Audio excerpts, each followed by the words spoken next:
Have you ever felt like someone was out to get you? Like no matter what you do, they're just waiting for you to slip up so they can take you down? Here's the thing. When someone wants to destroy you, they don't just come at you head on. Nope. They play a game where they start by chipping away at your foundation, undermining your confidence, and testing your boundaries. It's not obvious at first, but if you know what to look for, you can spot it a mile away. And today, I'm breaking down exactly what they'll do first. So if you've ever felt like someone's trying to tear you down, this video is for you. We're diving into the sneaky tactics people use to destroy you and how a Stoic stays unshaken no matter what. Let's dive in. Number 1, they undermine your confidence. Let's talk about one of the most common tactics used by those who want to destroy you. They undermine your confidence. It starts with subtle comments, jabs disguised as advice, or criticisms masked as concern. They might say something like, "Are you sure you can handle that?" Or, "I wouldn't expect too much from this." At first, it seems like just casual conversation, but over time, these small seeds of doubt start to grow. Their goal isn't just to make you feel bad in the moment. It's to get inside your head, to make you question your abilities and your worth. Here's the truth. They plant doubt in your mind, making you question your own abilities and worth.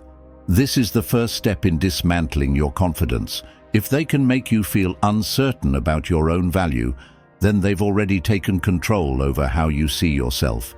Every time you second-guess yourself, they win. These subtle attacks are designed to break down your self-belief, to make you feel like you're not good enough, smart enough, or capable enough.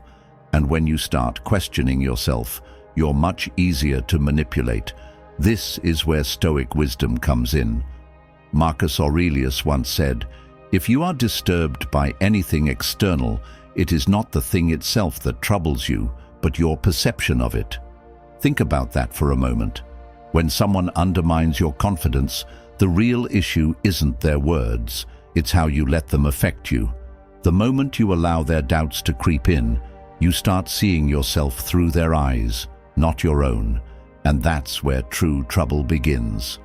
The Stoic approach teaches us that we have control over how we respond, how we choose to let external forces influence our inner peace. Let me share a story. A woman I know, let's call her Emily, was dealing with a colleague who consistently undermined her. This person would question her decisions in meetings, make backhanded comments about her work, or act like her ideas were unworthy of attention. At first, Emily tried to brush it off, thinking it was just a personality clash. But as time went on, she started doubting herself. Maybe they're right, she thought. Maybe I'm not cut out for this. The more her colleague chipped away at her confidence, the more Emily started questioning her abilities.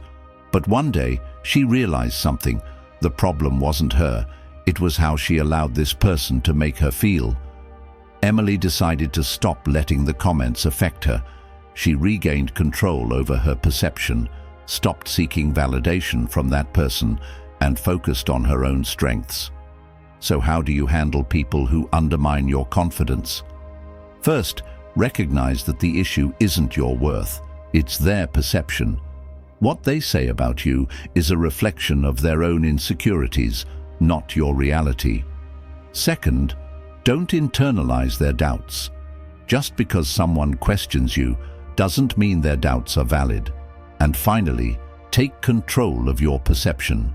Don't allow someone else's negativity to influence how you see yourself. Your confidence and worth come from within, not from the opinions of others. At the end of the day, the people who try to destroy you do so by breaking your belief in yourself. Don't let them succeed. When you stop giving power to their doubts and focus on your own self-worth, you become untouchable, because no one can destroy you unless you let them. Number 2, they isolate you. Let's talk about one of the most dangerous tactics used by people who want to destroy you. They isolate you. At first it might seem innocent. Maybe they suggest you spend more time with just them, or they start planting seeds of doubt about the people around you. Are you sure you can trust them? Or, I don't think they have your best interests at heart. These small insinuations start to create distance between you and those who truly support you. Over time, you begin to feel like you have no one else to turn to, and slowly you become more reliant on them. Here's the truth. By distancing you from supportive people, they gain more control over your thoughts and actions. When you're isolated, it's much easier for them to manipulate you. You start to believe their version of reality because there's no one else around to offer a different perspective.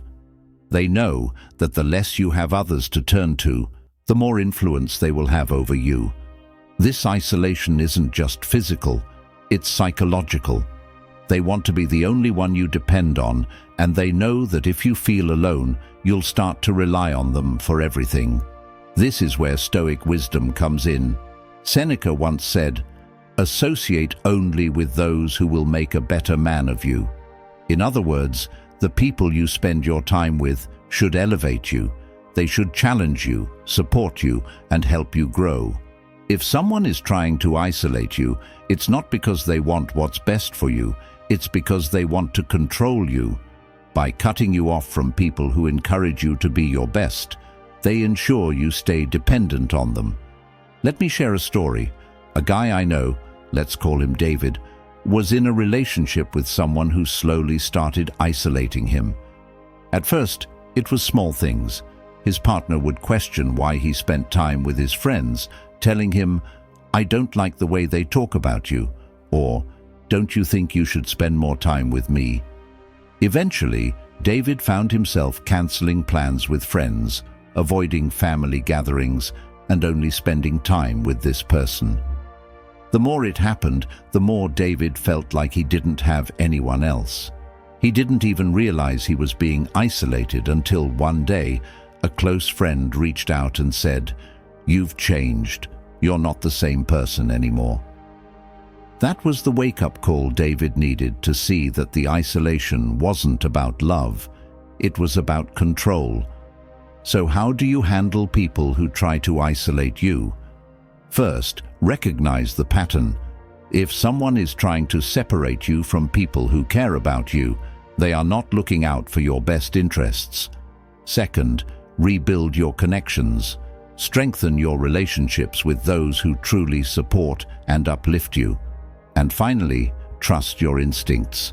The people who isolate you don't want you to grow, they want you to depend on them.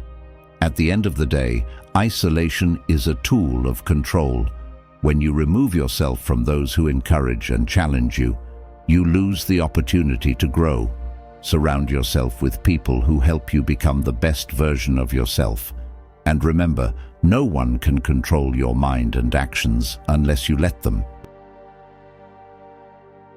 Number 3, they manipulate your emotions. Let's talk about one of the most toxic tactics used by people who want to destroy you. They manipulate your emotions.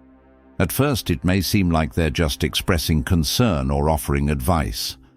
But as you pay closer attention, you'll realize their words are carefully crafted to evoke guilt, fear, or shame. They might say things like, "If you really cared about me, you'd do this," or "You never think about how your actions affect others." These emotional tools aren't used to build you up. They're used to break you down. Their goal is simple. They want to weaken your resolve and keep you in a constant state of defensiveness. Here's the truth. Guilt, fear, and shame are their tools to control your thoughts and actions. They want to make you feel responsible for everything, even when it's not your fault. When you're constantly feeling guilty or afraid, you're not in a position to make clear decisions. You're too busy managing your emotional response to actually focus on what's best for you. They know this. They know that by keeping you in a state of emotional chaos, they have power over you. And the worst part? You might start believing that you deserve to feel this way, that you should always put others' needs before your own, that you're the one who's in the wrong.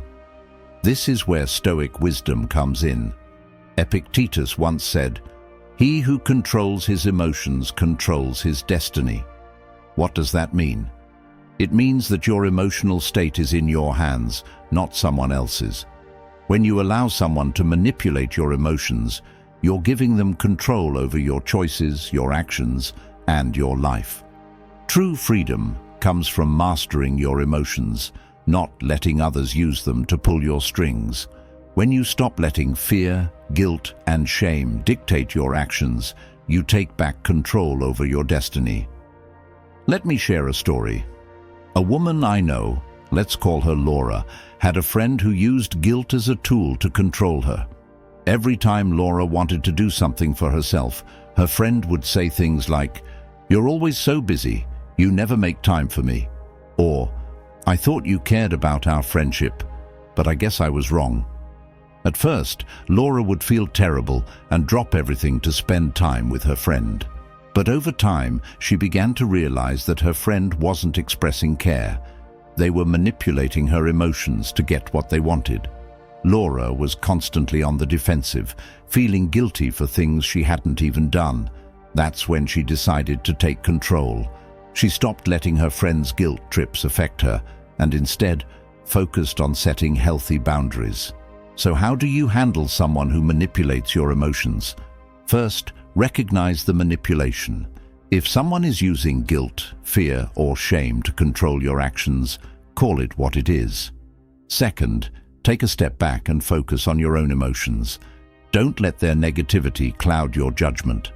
And finally, set boundaries. It's okay to say no without feeling guilty. You don't owe anyone your emotional well-being. At the end of the day, your emotions should be in your control. When you let someone manipulate them, you lose your power. But when you master your emotions, you regain control over your life and your destiny. Number 4, they twist the truth. Let's talk about one of the most insidious tactics used by those who want to destroy you. They twist the truth. It starts innocently enough. They present a version of events that makes them look right, and you look like the one in the wrong. They leave out details, exaggerate others, or misrepresent what happened to fit their narrative. Suddenly, you find yourself questioning reality. They'll spin a story in such a way that you're left wondering if maybe you misunderstood everything. Their goal is clear, to make themselves seem right, and you seem unreasonable. Here's the truth. When someone distorts reality, they're trying to make you doubt your own perception. They want you to believe that your experiences and your feelings aren't valid. By twisting the truth, they weaken your confidence in your own judgment. They create confusion, making it harder for you to stand firm in what you know to be true. And the worst part is, they don't need to provide concrete evidence. They just need to manipulate the situation enough that you begin to question your own reality. This is where Stoic wisdom comes in. Marcus Aurelius once said, "Truth stands, even if there be no public support. It is self-sustained." What does that mean? It means that no matter how much someone distorts the truth or tries to make you doubt yourself, the truth will always remain. It doesn't need validation from others, and it doesn't need to be supported by the majority. The truth is self-sustaining, it's unwavering, and no amount of manipulation can change it. When someone tries to twist the truth, remember, their lies are not stronger than your reality. Let me share a story. A man I know, let's call him Ethan, had a colleague who would constantly twist facts to make Ethan seem like the problem. Whenever they disagreed, this colleague would misrepresent what Ethan said, exaggerating or leaving out parts of the conversation to make him seem unreasonable. At first, Ethan would try to explain himself, hoping to clear up the misunderstanding, but the more he explained, the more his colleague would twist the truth, making Ethan feel like he was the one in the wrong. Eventually, Ethan realized something. He wasn't the problem. His colleague was using manipulation to control the narrative. That's when he decided to stop engaging. He stopped defending himself against twisted stories and instead focused on standing by his truth. So how do you handle people who twist the truth? First, recognize the manipulation. If someone's version of events doesn't match yours, don't let it shake you. Second, stay grounded in your truth. The more you try to explain yourself to someone who's manipulating the story, the more they'll distort it. Trust yourself and your perception. And finally, disengage when necessary.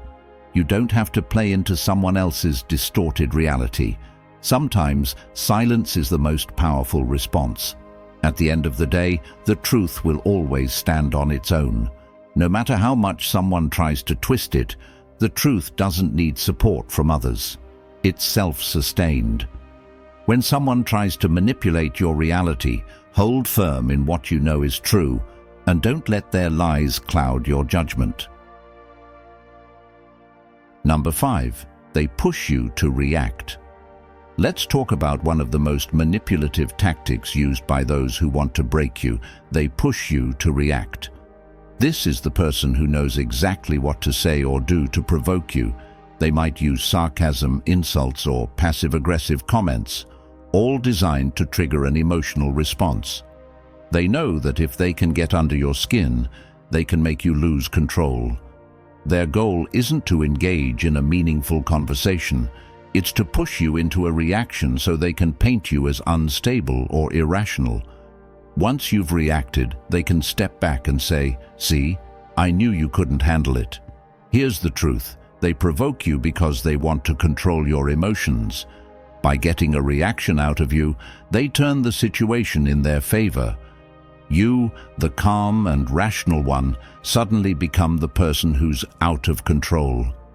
Their manipulation works because they know that an emotional response from you gives them power over the narrative. They want to make you look unreasonable while they remain the victim of your reaction. It's a game to them, a way to undermine your credibility while making themselves appear calm and composed. This is where Stoic wisdom comes in. Marcus Aurelius once said, "The best revenge is not to be like your enemy." What does that mean?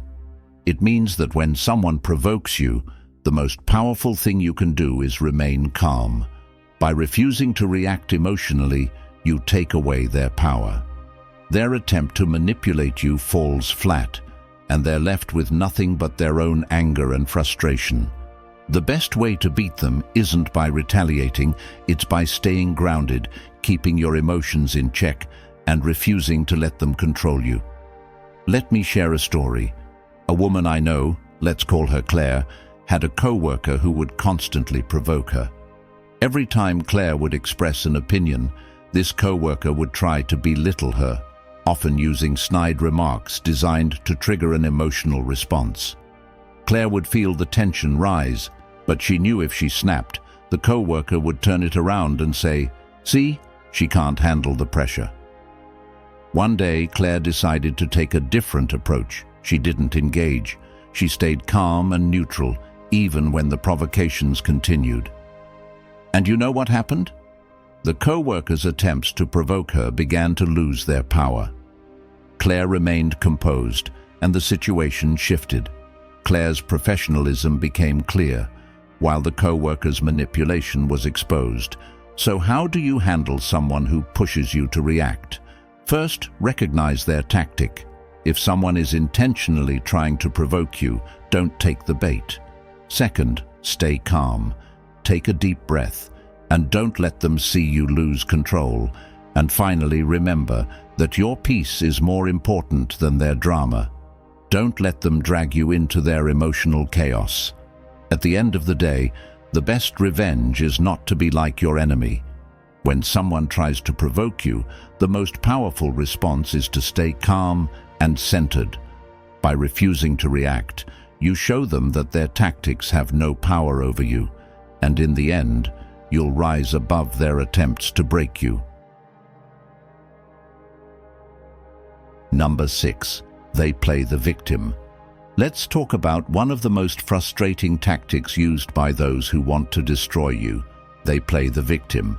No matter the situation, no matter who is really at fault, they somehow manage to turn it around and make themselves the one who's wronged. Instead of taking responsibility for their actions, they shift the blame onto you, manipulating the story to garner sympathy. They want others to believe they're the victim in every conflict, even when they're the ones who caused it.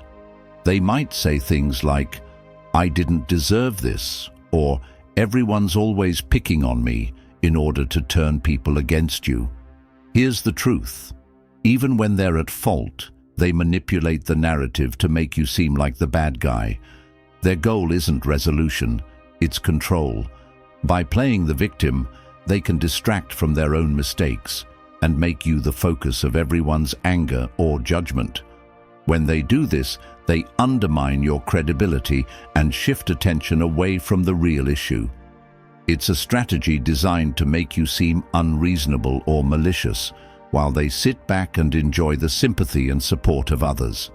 The more they play the victim, the more people are likely to take their side, leaving you to defend yourself against false accusations. This is where Stoic wisdom comes in. Epictetus once said, "He who blames others has a long way to go on his journey." What does that mean? It means that when someone shifts blame onto others, they are avoiding self-reflection and growth. The person who blames others for their problems refuses to take responsibility, and in doing so, they stagnate.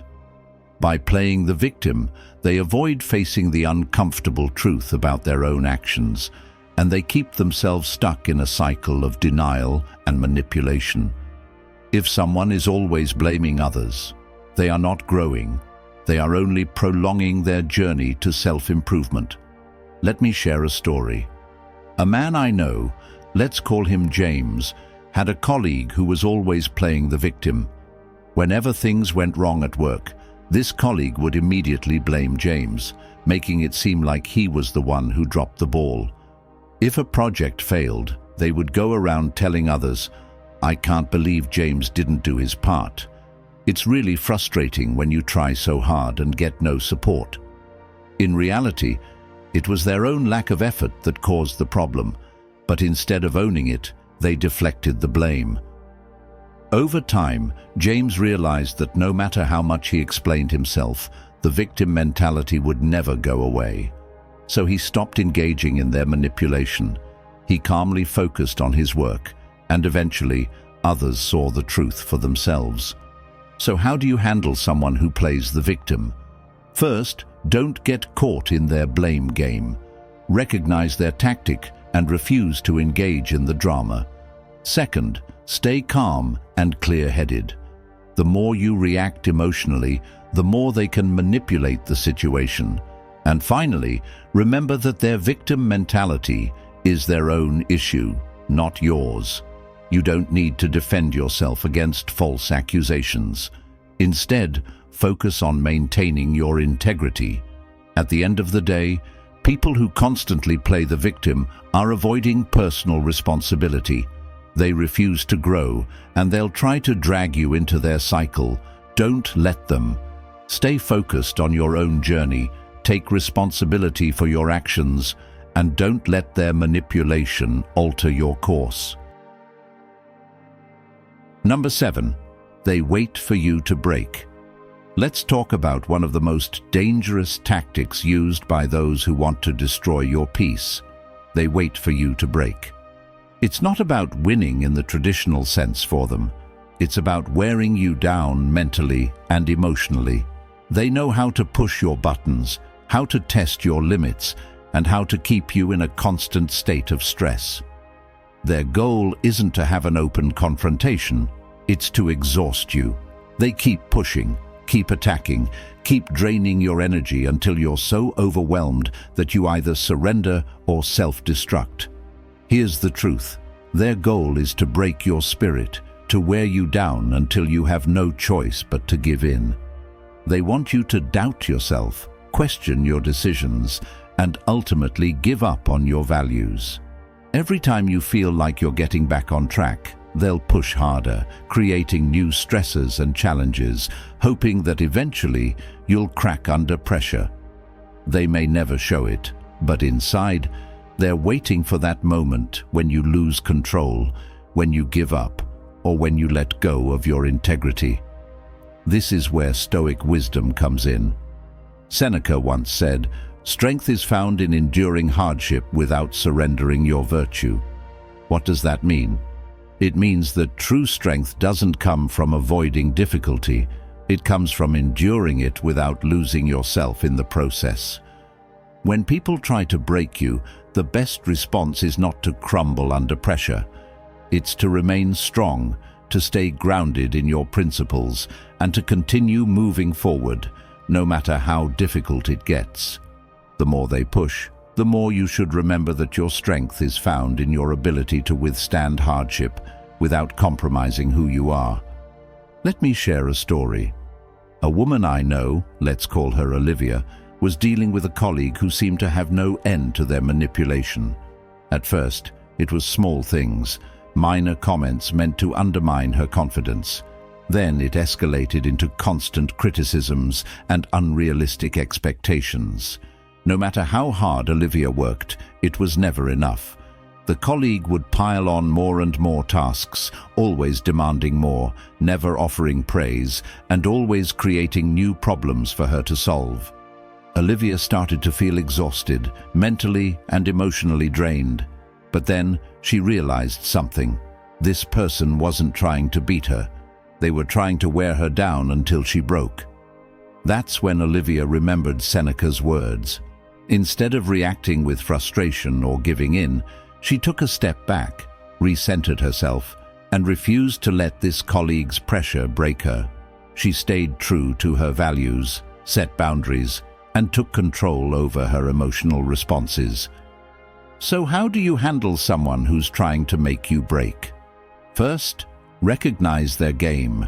Their goal isn't victory, it's to drain you. Second, stay grounded in your values. Don't let their actions make you lose sight of who you are. And finally, endure with strength. No matter how tough the situation gets, stay strong, stay calm, and keep your integrity intact. At the end of the day, they might try to break you, but they can only succeed if you let them. Your strength is in your ability to endure hardship without losing your virtue, and as long as you hold on to that, you will never truly break.